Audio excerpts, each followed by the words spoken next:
Arbejdsgangen i den her proces, den er helt omvendt. Vi burde have sat os ned, som det også var planen, og evaluere i Inatsisartut den strukturreform, man besluttede at indføre. Vi er ikke engang nået dertil.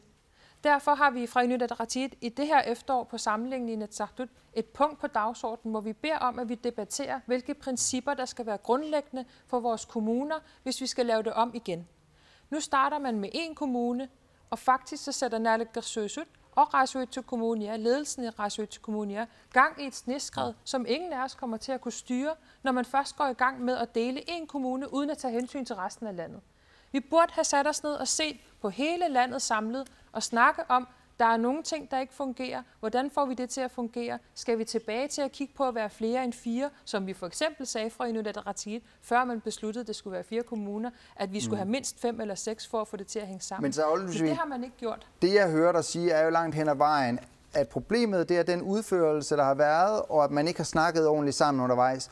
Og alligevel så støtter du den her deling. Hvorfor er det, at du ikke bare støtter, at man nu skal få styr på det, og så er det altså ligesom at hive folk op i nakken? Vi har kæmpet og kæmpet fra Inuit Ataqatigiit, både i Qaasuitsuq Kommune, for at gøre det klart, og i Inatsisartut for at gøre det klart, at der mangler en ordentlig evaluering, helt grundlæggende af hele landet, før man skrider til for eksempel en folkeafstemning. Ja. Men nu er folkeafstemningen foregået. En stor del af dem, der stemte, har bedt om, at kommunen blev delt. Så havde kommunalbestyrelsen et valg mellem at sige 2 eller 3 kommuner, og der har vi sagt, at så må man tage 2.